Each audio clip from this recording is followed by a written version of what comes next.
mean, we own 5.5 or a little over % of Apple. It's probably the best business I know in the world. And we own 5.5% of it.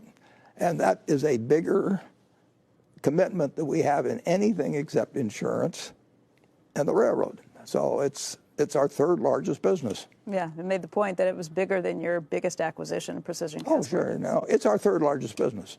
I will tell you that all of the points you've made, I'm aware of, and I like our Apple holdings very much. I mean, it is our largest holdings. And actually, what hurts in the case of Apple is that the stock has gone up.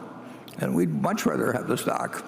And I'm not proposing anything be done about it, but we'd much rather have the stock at a lower price so we could buy more stock. And importantly, if Apple, I think they authorized another $75 billion the other day, but let's say they're going to spend $100 billion in buying in their stock in the next 3 years. You know, it's very simple. If they buy it at 200, they're going to get 500 million shares. They've got 4 billion, 600 million out now, and so they'll end up with 4.1 billion under that circumstance. If they're buying it at 150, they buy in 667 million shares. And instead of owning what we would own the first case, the divisor would be less than 4 billion, and we'd own a greater percentage of it.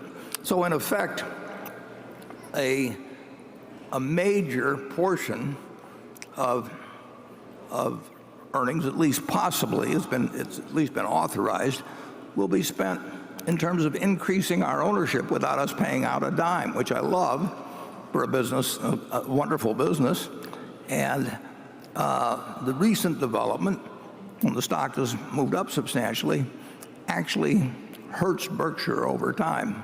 We'll still do, in my opinion, we'll do fine, but we're not going to get into, we're not going to dissect our expectations about Apple, you know, for people who may be buying it against us tomorrow or something. We don't give away investment advice on that for nothing. But we have all the things you've mentioned. Obviously, we know about. We know some. We've got a whole bunch of other variables that we crank into it, and we like the fact that it's our largest holding. Charlie?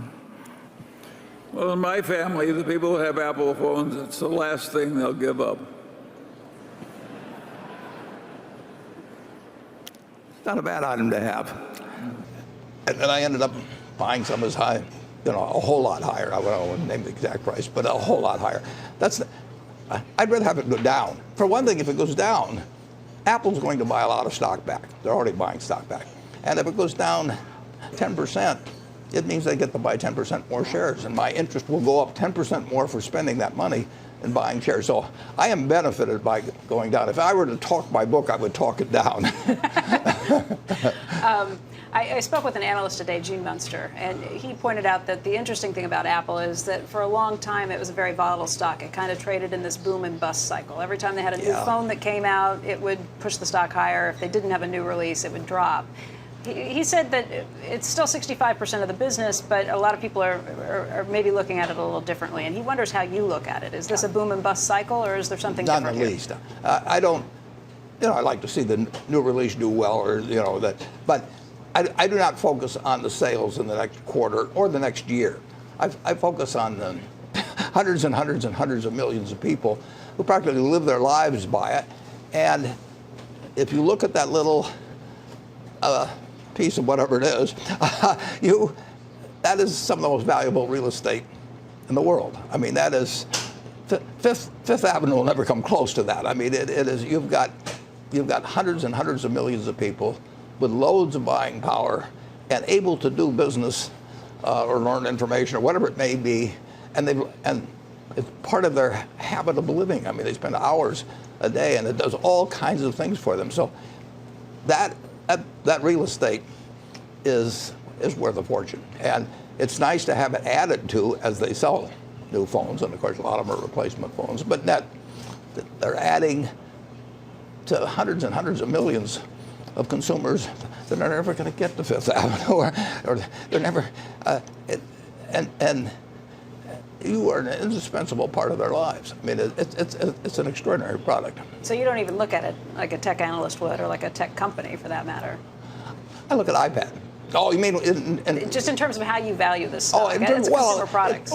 They've got to keep having the product that this huge clientele regards as indispensable. So it's got to be the best thing that they can tell us to when airplanes will arrive, or whatever it may be, what the weather will be, what stocks are doing, a million play games, whatever it may be. And that's important that their replacement products are looked at as super desirable. But one of the things that I grew to understand was we have a very large retailing operation, the Nebraska Furniture Mart. And if people went in to buy the latest iPhone or whatever it might be, if for some reason we didn't have it, you couldn't sell them anything else. They either went next door, which we didn't want them to do, or they came back. But I mean, it wasn't an alternative. And when you have a product that is that personal, that valuable, and they talked about the iPhone 10 costing $1,000, and that a lot of money. I have a plane that costs me a lot, maybe $1 million a year or something of the sort. If I used the iPhone, I use an iPad a lot. If I use the iPhone like all my friends do, I would rather give up the plane, which is $1 million or $1.5 million a year, for something that costs $1,000. I mean, the iPhone is enormously underpriced. Now it's got competition, so you can't push the price. But in terms of its utility to people and what they get for $1,000 someplace else, you're going to have a dinner party that costs that. And here this is, and what it does for you. How closely do you follow the company? People are concerned they haven't really introduced any new products. Well, if you have to closely follow a company, you shouldn't own it. Really? No, if you buy a business, if you buy a farm, do you go up and look, every couple of weeks to see how far the corn is up, and do you worry too much about whether somebody says this is going to be a year of low prices because exports are being affected or anything like that? You buy a farm and you hold it for. I've got one farm that I bought in the 1980s, and my son runs it, but I've been there once, it doesn't grow faster if I go and stare at it. I can't cheer for it, more effort, or something like that. And I know there's going to be some years when prices are going to be good and some when the prices aren't going to be good. I know there's years when yields will be better than others. But I bought the farm, and if it just doesn't, I don't care about economic predictions on it or anything of the sort. I do care that over the years, it's well tended to in terms of rotating crops, and I hope yields get better, which they generally have.